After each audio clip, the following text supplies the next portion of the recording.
Dear student, तो आज हम डिस्कस करेंगे class 10th MCQs questions maths के। ठीक है, तो अभी जो बोर्ड एग्जाम्स होने वाले हैं वहाँ MCQs क्वेश्चंस पूछे जाएंगे। यहाँ जो फर्स्ट जो क्वेश्चन है, यहाँ क्वेश्चन पूछ रहा है कि which of the following is not irrational number. ठीक है, ये ऑप्शन दिया हुआ है A, B, C and then D। अब ये चार ऑप्शंस में से कौन सा इरेशनल नंबर नहीं है? तो इरेशनल नंबर आपको पता ही होगा, जो रूट वाला जो होगा वो इरेशनल नंबर नहीं होगा। बट कभी कभी देखते हो रूट में होता है बट वो रूट से बाहर आ जाता है, जैसे रूट 4। तो रूट 4 मीन्स क्या होगा? 2 हो जाएगा ना। तो अब यहाँ अगर देखें इसको 3 + √7, तो √7 तो हम बाहर ला नहीं सकते, है ना, क्योंकि ये क्या है, ये √7 एक इरेशनल नंबर है। तो ये पूरा 3 + √7 क्या होगा? एक इरेशनल नंबर होगा। ठीक है, बट यहाँ पूछा क्या है? Not irrational. That means not irrational means rational number आपसे पूछ रहा है कौन सा होगा। तो ये तो आपका इरेशनल होगा, तो ये तो आंसर होगा नहीं। नेक्स्ट वाले को देखें 3 - √7। अगेन देखोगे यहाँ माइनस है। अब ये √7 ये क्या है? एक इरेशनल नंबर है ना। तो ये हमारा रेशनल तो होगा नहीं, ये भी आंसर नहीं होगा। अब इस वाले ऑप्शंस को देखोगे, अब यहाँ दिया हुआ है कि 3 + √7 एंड देन इंटू 3 - √7, यानी अगर आप इसको देखो तो A + B and then into A - B। तो आपको पता है कि A + B into A - B होता है A² - B²। ठीक है, तो हमारा ये क्या हो जाएगा? 3 का स्क्वायर माइनस √7 का स्क्वायर, 3² - √7², इस तरह से। तो ये रूट और ये स्क्वायर ये कैंसिल हो जाएगा, ये हो गया आपका 3² 9 और माइनस √7। अब ये है स्क्वायर, तो ये क्या होगा? सिर्फ 7 ही होगा। तो 9 - 7 यानी 2। तो अब ये 2 फिर कैसा है? अब ये इरेशनल नंबर नहीं है, ये रेशनल नंबर है। तो इस क्वेश्चन का आंसर हो जाएगा ऑप्शन नंबर सी। और ये वाला ऑप्शन देखोगे ऑप्शन नंबर डी 3 √7। अगेन आपको √7 दिख रहा है, √7 से तो हम बाहर निकाल नहीं सकते क्योंकि ये रेशनल नंबर है, तो ये आंसर हमारा नहीं होगा। ठीक है, तो इस क्वेश्चन का आंसर हो जाएगा not irrational number, option number C. Next question को देखते हैं। यहाँ दिया हुआ है कि the addition of a rational number and an irrational number is equal to. अब ये बोल रहा है कि अगर हम ऐड कर रहे हैं, एडिशन मीन्स ऐड हो गया, किसी एक रेशनल नंबर और इरेशनल नंबर को अगर ऐड करें तो क्या होगा? ठीक है, फॉर एग्जांपल मान लेते हैं ये 2 क्या है आपका? एक रेशनल नंबर है। ठीक है, और इरेशनल नंबर और ले लेते हैं √2, एक इरेशनल नंबर है। अब इन दोनों को आप ऐड करोगे, ऐड करने बोल रहा है ना। तो ऐड करोगे तो ये क्या आएगा? इरेशनल ही आएगा, क्योंकि यहाँ पे हमारा इरेशनल आ चुका है ना। तो 2 + √2 अब ये क्या हो जाएगा? Irrational number. तो ये हमेशा आपको क्या मिलेगा? इरेशनल नंबर ही मिलेगा। ठीक है ना, याद रखोगे। तो इस क्वेश्चन का आंसर हो जाएगा option number B, irrational number. ठीक है, नेक्स्ट क्वेश्चन को किया जाए। क्वेश्चन नंबर 3 यहाँ दिया हुआ है कि the list number that is divisible by all the numbers from 1 to 5 is. तो वह लिस्ट नंबर क्या होगा जो क्या हो जाए? डिविजिबल हो जाए all the numbers from 1 to 5।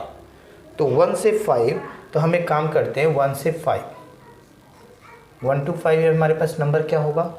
1 2 3 4 और 5। अब आपसे पूछ क्या रहा है? लिस्ट नंबर, वो छोटा से छोटा संख्या कौन सा होगा जो ये पांचों संख्या से क्या हो जाए? कंप्लीट डिविजिबल हो जाए। तो हम क्या करेंगे? जस्ट लिस्ट नंबर पूछ रहा है तो एलसीएम हम इसका निकाल देंगे। ठीक है, तो 1 2 3 4 5 का एलसीएम कैसे फाइंड करेंगे? तो देखोगे 2 1 को तो छोड़ दो, क्योंकि 1 तो सभी के साथ क्या है? डिविजिबल है। या मल्टीप्लाई भी करोगे तो क्या आएगा? सेम नंबर ही आने वाला है ना। तो ये अगर 2 और 4 का एलसीएम आप निकालोगे तो क्या आएगा? ये 4 आने वाला है। ठीक है, तो 2 और 4 का एलसीएम आपको मिल गया 4। 5 और 3 आपको प्राइम नंबर दिख रहा है, तो 5 और 3 को हमें क्या करना होगा? मल्टीप्लाई करना होगा। सो 3 × 5 और साथ में फिर मल्टीप्लाई किसको करोगे? इस 4 को करोगे आप।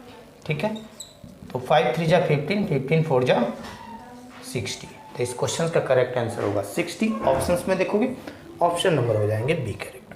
तो नेक्स्ट क्वेश्चन नंबर 4 यहाँ दिया है कि the largest number that divides 70 and 125 which leaves the remainder 5 in 8। Important question पूछे जा सकते हैं एग्जाम्स में। तो इस क्वेश्चन को कैसे करोगे? एक तो ऑप्शन से भी हम क्या करेंगे? आंसर को फाइंड कर सकते हैं। ये एक ऑप्शन के थ्रू आप निकाल सकते हो। ठीक है, ये एक मेथड है। दूसरा मेथड क्या है कि हम जब भी ऐसे क्वेश्चंस आ जाएं तो बड़ा से बड़ा नंबर पूछ रहा है, क्या होगा, जो 75 और 125 को आप डिवाइड करोगे तो रिमाइंडर आपका 5 और 8 आने वाला है। ठीक है, तो एक प्रोसेस क्या है कि आपको करना क्या है, 70, अब ये है ना, अब इसको अब उस नंबर से डिवाइड किया जाए तो रिमाइंडर क्या आ रहा है, 5 आ रहा है, तो इस रिमाइंडर को क्या करेंगे हम, माइनस कर देंगे। तो रिमाइंडर माइनस कर दोगे तो क्या होगा, कंप्लीट डिविजिबल होगा। क्लियर, तो यहाँ कितना आने वाला है, 65। अब ये 125 को अगर उस नंबर से डिवाइड किया जा रहा है तो रिमाइंडर कितना आ रहा है, 8 आ रहा है। अब इसको 8 को माइनस कर दो, यानी आ जाएगा आपका 170। अब ये जो है, अब ये जो 2 नंबर आया है, अब ये क्या होगा, कंप्लीट डिवाइड होगा।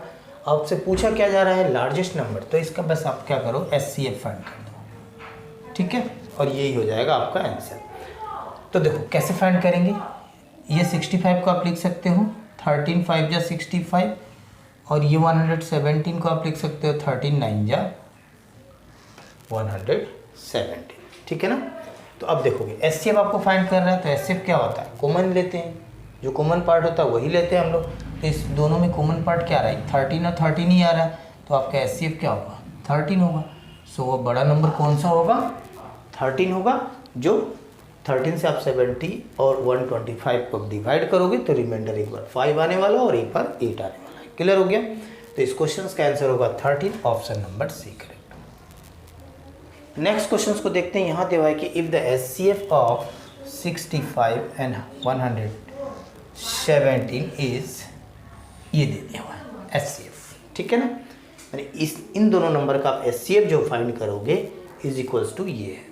क्लियर, तो आपसे पूछ रहा है क्या कि then the value of m का वैल्यू क्या होगा, ये m आप दिख रहा है ना यहाँ पे, इस m का वैल्यू क्या होगा, इजी क्वेश्चन है।